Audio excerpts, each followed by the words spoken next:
إن الحمد لله نحمده ونستعينه ونستغفره ونؤمن به ونتوكل عليه ونعوذ بالله من شرور أنفسنا ومن سيئة أعمالنا من يهد الله فلا مضل له ومن يضلله فلا هادي له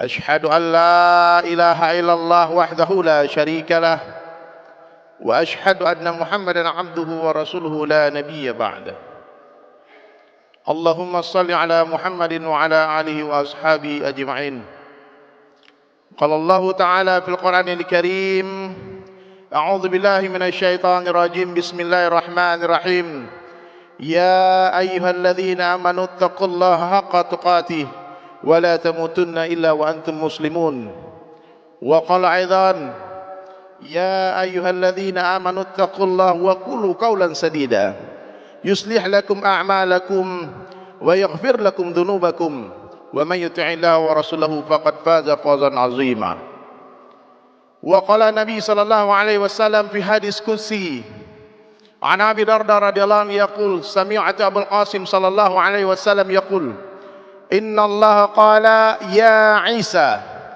إني باعث من بعدك أمة إن أصابهم ما يحبون حمد الله وإن أصابهم ما يكرهون تصبوا والصبروا ولا حلم ولا علم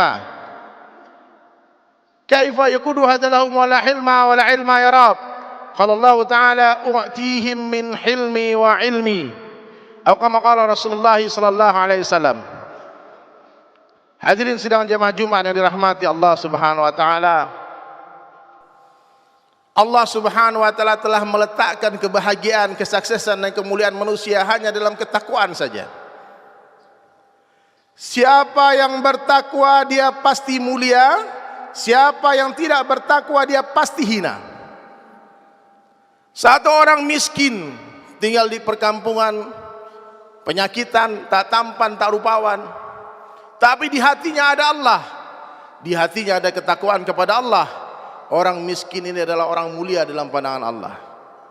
Satu orang presiden, dia tak takut kepada Allah. Satu orang raja, gagah, tampan, kaya raya, tapi di hatinya ada dunia, tak ada kebesaran Allah, tak ada ketakwaan, maka sesungguhnya raja ini adalah raja yang hina dalam pandangan Allah. Satu orang miskin yang bertakwa, dia lebih mulia daripada seluruh presiden kafir yang ada di seluruh dunia ini. Jadi hadirin sekalian, kalau mau mulia, sempurnakan ketakwaan kepada Allah Subhanahu wa taala. Dan untuk bisa bertakwa kepada Allah, kita harus mengenal Allah. Siapa saja yang mengenal Allah, dia pasti akan mencintai Allah. Dan siapa saja yang mencintai Allah Subhanahu wa taala, dia pasti akan takut kepada Allah. Dan siapa yang takut kepada Allah Subhanahu wa taala, dia pasti akan taat kepada Allah. Jadi hadirin dirahmati Allah Subhanahu wa taala, maka perlu hari ini kita periksa diri kita sejauh mana ketakwaan kita kepada Allah Subhanahu wa taala, sejauh mana kecintaan kita kepada Allah Subhanahu wa taala. Maka para ulama menjelaskan hadirin mulia, supaya iman kita terus naik dan naik, meningkat dan meningkat. Apa amalan yang harus kita buat? Banyak-banyak bicara kebesaran Allah. Di mana saja, kapan saja, jumpa siapa saja, bicarakan bahwasanya Allah itu hebat. Tak ada yang hebat selain Allah. Kalau ada orang yang memuji-muji makhluk itu orang kaya, katakan kepada dia tidak. Tidak ada yang kaya selain Allah. Dialah Allah yang maha kaya, Al-Ghani, Al-Mughni, yang memberikan kekayaan kepada seluruh orang kaya. Harta yang ada di rumah bapak-bapak semua bukan bapak yang punya, bukan kita yang punya, tapi Allah yang punya. Agungkan Allah, wa rabbaka fakabbir, besarkan Allah di mana saja. Maka hadirin sekalian, dalam pandangan orang beriman, orang kaya tak lagi terlihat hebat. Raja-raja tak lagi terlihat gagah perkasa. Yang gagah perkasa hanya Allah, yang hebat hanya Allah, yang berkuasa hanya Allah, yang mampu menciptakan 7 lapis langit dan bumi hanyalah Allah Ta'ala. Selain Allah diciptakan. Yang mampu memelihara hanya Allah, selain Allah dipelihara. Kita tidak memiliki apa-apa, Allah yang memiliki segala-galanya. Tak ada yang bisa memberikan rezeki selain Allah Ta'ala. La ilaha illallah. Ini iman, Pak. Maka orang mukmin dia tak takut kepada siapapun kecuali kepada Allah. Dia tak pernah meminta kepada siapapun kecuali kepada Allah, dan dia tak akan pernah berharap kepada siapapun kecuali kepada Allah. Asal ada Allah, aman. Ala bi dzikrillah tatma'inul qulub. Hanya dengan mengingat Allah, hati orang beriman tenang, hadirin mulia. Ada uang, enggak ada uang, enggak masalah, asal ada Allah. Maka hadirin sekalian, perbaiki lisan. Ini pertama kali harus kita buat, perbaiki pembicaraan kita. Mulai hari ini, di mana saja, kapan saja, jumpa siapa saja, puji Allah. Libatkan Allah dalam setiap kalimat kita. Libatkan Allah dalam setiap perkataan kita. Hari ini kita tidak berjumpa, namun kita dijumpakan oleh Allah. Allah yang jumpakan. Tak ada yang bisa menjumpakan selain Allah. Dialah Allah satu-satunya zat yang berkuasa menjauhkan orang yang berdekatan dan mendekatkan orang yang berjauhan. Dialah Allah Ta'ala satu-satunya zat yang berkuasa menghidupkan orang mati dan mematikan orang hidup. Hanya Allah yang mampu mengeluarkan yang hidup dari yang mati dan mengeluarkan yang mati dari yang hidup. Hanya Allah yang berkuasa memasukkan siang ke dalam malam, malam ke dalam siang, ke dalam malam. Yang memasukkan siang ke dalam malam, malam ke dalam siang adalah Allah. Yang menaikkan raja-raja dan menurunkan raja-raja adalah Allah Ta'ala. Yang memuliakan dan menghinakan adalah Allah. Allah kuasa memuliakan orang biasa tanpa menjadikan dia raja, dan Allah pun kuasa menghinakan raja-raja tanpa mengambil kerajaannya. Allah kuasa membahagiakan orang miskin tanpa memberi dia harta, dan Allah pun kuasa menghinakan, menyusahkan, menyengsarakan orang-orang kaya tanpa mengambil hartanya. Tambah kaya, tambah susah. Tambah kaya, tambah hina. Tak ada hubungannya kemuliaan dengan harta benda, pangkat, jabatan, popularitas, tidak ada. Allah Maha Adil. Semua kita berhak bahagia. Orang kaya bisa bahagia, orang miskin bisa bahagia, raja-raja bisa bahagia, rakyat biasa bisa bahagia. Orang-orang yang kerja di terminal bisa bahagia, petani-petani bisa bahagia, pedagang-pedagang bisa bahagia, presiden bisa bahagia, gubernur bisa bahagia, bupati bisa bahagia, wali kota bisa bahagia. Siapa saja dia bisa bahagia selama dia mencintai Allah, mengenal Allah, mentaati Allah, menghidupkan sunnah baginda Rasulullah sallallahu alaihi wasallam. Inilah kebahagiaan.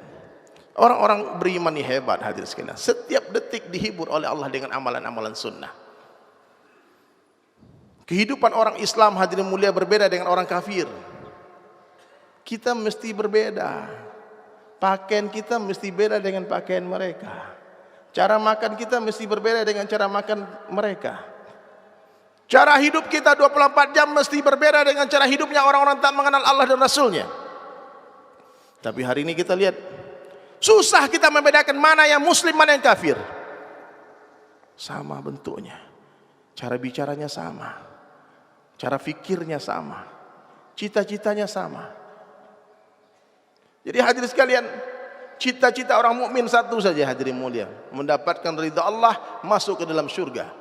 Di dunia terserah Allah, mau kaya mau miskin enggak ada masalah, yang penting masuk syurga. Maka sekarang yang hadir di majelis ini, hadirin yang mulia, luruskan arah perjuangan hidup kita. Bukan dunia. Dunia ini bukan kehidupan yang sesungguhnya. Dunia bukan tempat tinggal, tapi dunia ini tempat meninggal. Dunia bukanlah tempat tinggal kita, tapi dunia adalah tempat yang akan kita tinggalkan. Fahami itu hadirin sekalian. Nothing, tidak ada apa-apanya di dunia dalam pandangan Allah.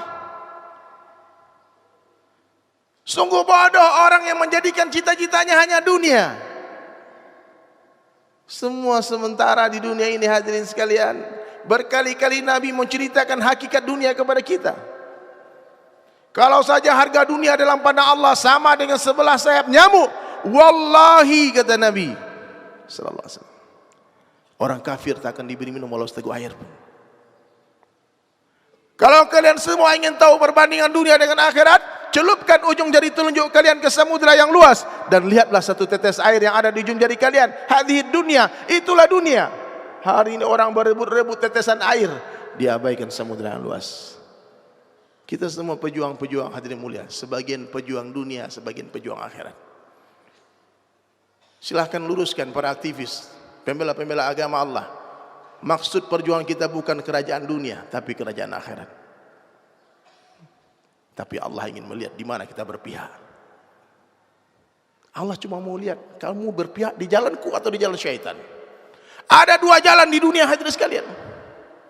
Jalannya Allah Subhanahu wa taala dan para nabi dan para pengikutnya. Kemudian jalannya iblis laknatullah alaihi dan para pengikutnya. Kita berada di mana? Pengadilan dunia bukanlah pengadilan sesungguhnya. Yang menang di dunia belum tentu benar, yang kalah di dunia belum tentu salah. Kesusahan di dunia bukanlah kesusahan yang sesungguhnya. Dikumpulkan seluruh penderitaan kesusahan manusia di dunia dari zaman Nabi Adam sampai manusia yang terakhir, dibandingkan dengan penderitaan satu orang ahli neraka yang paling rendah siksaannya, niscaya seluruh penderitaan dunia bagaikan tetesan air berbanding dengan samudera yang luas. Kenikmatan kebahagiaan di dunia bukanlah kenikmatan yang sesungguhnya. Dikumpulkan seluruh kenikmatan di dunia, kebahagiaan, kesuksesan, kemuliaan di dunia, dibandingkan dengan kebahagiaan satu orang ahli surga, maka kebahagiaan di dunia bagaikan tetesan air berbanding dengan samudera yang luas. Nothing, tidak ada apa-apanya. Kenali dunia. Siapa yang mengenal Allah, dia pasti akan mencintai Allah. Siapa yang mengenal dunia, dia pasti akan membenci dunia. Apa itu dunia hadirin sekalian? Segala sesuatu yang membuat orang jauh dari Allah, itu dunia. Dunia itu bukan kata benda, tapi kata sifat. Dunia itu bukan emas, perhiasan, intan, berlian, bukan mobil mewah, bukan itu. Silahkan bapak-bapak punya mobil mewah, rumah mewah, tapi gunakan untuk akhirat. Gunakan itu mobil untuk dakwah. Gunakan itu rumah untuk ta'lim, kajian-kajian di rumah kita. Maka itu rumah bukan dunia. Semewah apapun rumah tuan-tuan semua, meskipun dibuat dari emas, intan, berlian, itu semua tetap sampah dalam pandangan Allah. Jangan mengagung-agungkan dunia. Jadi hadirin sekalian, dalam pandangan orang beriman, kursi jabatan presiden gubernur tak lebih berharga daripada 11 sayap nyamuk. Tapi kita berjuang untuk apa? Menegakkan yang hak, sampaikan kebenaran, meskipun pedang di leher kita, sampaikan kebenaran. Jangan takut mati. Orang mukmin yakin yang menghidupkan adalah Allah, yang mematikan adalah Allah. La ilaha illallah wahdahu la syarikalah, lahul mulk wa lahul hamdu. Yuhyi wa yumit wa huwa ala kulli syai'in qadir. Yang menghidupkan adalah Allah, mematikan. Seluruh dunia membunuh kita hadirin mulia tak akan mampu tanpa izin Allah. Seluruh dunia mau selamatkan kita tak akan mampu tanpa izin Allah. Maka jangan takut mati dalam perjuangan. Nah, sekarang kita semua hadirin mulia, berjuanglah di jalan Allah. Luruskan niat perjuangan kita untuk Allah saja. Api yang besar dinyalakan oleh Namrud laknatullah alaihi untuk membakar kekasih Allah, Khalilullah Ibrahim alaihissalam. Kemudian seekor makhluk Allah yang kecil, paruhnya pun kecil, berusaha mengambil air. Burung pipit ditertawakan sama cicak. Apa yang kau buat? Tidak akan bisa padamkan itu api. Kemudian hadirin sekalian, cicak pun menghembus-hembus itu api. Dilihat sama burung pipit pun, api pun tak bertambah besar dengan hembusan cicak. Api pun tak padam dengan siraman burung pipit. Tapi di sana Allah melihat di mana mereka berdua berpihak. Meskipun api tak bisa dipadamkan oleh air yang disiramkan oleh paruhnya burung pipit, tapi Allah memuji hadirin mulia. Dia berada memperjuangkan kekasih Allah. Tapi satu orang, meskipun tiupannya tak membesarkan api, tapi dia telah dikutuk dilaknat hadirin mulia. Maka salah satu sunnahnya hadirin, ada sejenis cicak itu. Kalau ulama sampaikan bukan cicak-cicak di tempat kita itu, yang kalau kita ketemu disuruh bunuh. Karena dia pernah dulu tertawa meniup-niup api yang hendak membakar Nabi Ibrahim alaihissalam. Jadi hadirin dirahmati Allah subhanahu wa ta'ala, gunakan hati nurani, gunakan hati kita, gunakan mata, telinga. Walaqad dara'na li jahannam katsiran minal jinni wal ins. Nanti banyak penduduk neraka jahannam dari kalangan jin dan manusia. Lahum qulubun yafqahuna biha. Aku beri hati tak digunakan untuk memahami. Walahum a'yuna yubsiruna biha. Aku beri mereka mata tak digunakan untuk melihat.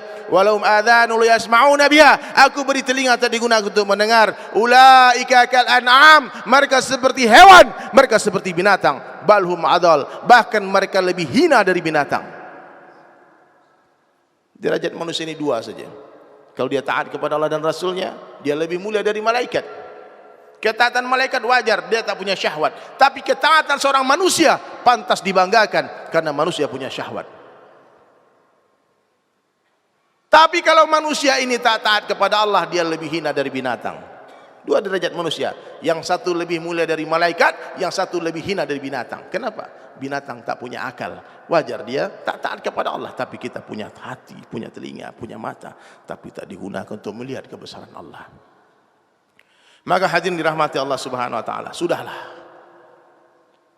cukuplah.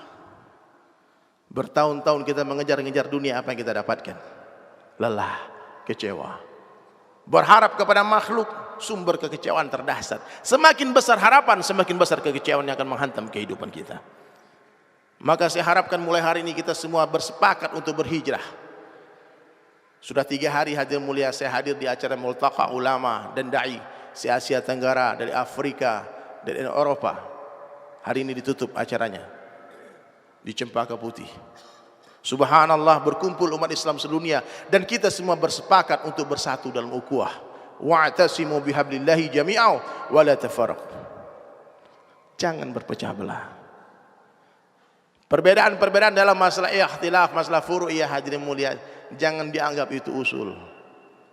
Kita boleh tegas dalam perbedaan usul. Tauhid, akidah yang berbeda kita tegas hadirin mulia. Tapi kalau dalam tata cara ibadah, kita saling menghormati. Ada satu kaidah ajib yang saya dengar daripada masyayikh kemarin di acara Multaqa Ulama, dikatakan, wahai saudaraku, kalau antum punya dalil, saya juga punya dalil, kita saling menghormati. Aku hormati dalilmu, kau hormati dalilku. Tapi bila kamu tak punya dalil, aku yang punya dalil, kau ikut aku. Tapi bila aku yang tak punya dalil, kau yang punya dalil, aku ikut kamu.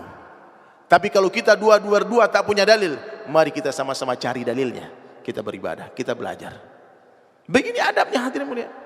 Kalau ada ulama yang memfatwakan berhujah satu perkara, diam. Meskipun tetap sepakat dengan perkara yang kau amalkan selama ini. Buya Hamka katakan hadirin sekalian, semakin luas ilmu seseorang, semakin sedikit dia menyalahkan orang. Kalau hari ini kita berjumpa dengan orang yang tak mau menerima perbedaan, dia fikir dia saja yang sahih, dia saja yang benar sendirian hadirin sekalian. Bahkan menghina ulama-ulama yang tak sepaham dengan dia. Bahkan mengajak umat untuk hanya belajar kepada dia. Jangan belajar kepada ustaz lain, belajar kepada kami saja. Majlis-majlis sunnah, ustaz-ustaz sunnah. Ini bahaya hadirin mulia. Ini orang telah tertipu dengan syaitan laknatullah alaihi. Takutlah kehilangan Allah, jangan takut kehilangan jamaah. Mestinya katakan, kamu ambil ilmu dari setiap guru yang ada. Sekurus-kurusnya ikan pasti ada dagingnya, segemuk-gemuknya ikan pasti ada tulangnya. Ambil dagingnya, buang tulangnya. Ambil yang baik, buang yang buruk. Ambil yang jernih, buang yang keruh. Allah bagi kita 2 mata hadirin sekalian. Mata kanan melihat kebaikan orang lain, mata kiri melihat keburukan diri sendiri. Ini Islam. Kita menutup mata, menutup diri hadirin melihat semua aib-aib yang kita lihat. Kita tutupi aib orang. Kalau kita suka menutup aib saudara muslim kita, maka Allah berjanji akan menutup aib kita. Kalau Allah yang maha besar yang telah menutupi aib kita, seluruh manusia tak akan tahu aib kita. Bahkan malaikat tidak akan tahu aib kita. Sehingga orang yang dunia selalu menjaga lisannya dari ghibah, dari fitnah, namimah, mengadu domba. Apalagi yang dighibah ulama, yang difitnah ulama. Takutlah kepada Allah, karena dagingnya ulama beracun. Kalau kalian hinakan ulama, fitnah ulama, caci maki ulama, wallahi Allah pasti akan binasakan hidup orang ini. Assalamualaikum. Bersama Saling Sapa TV.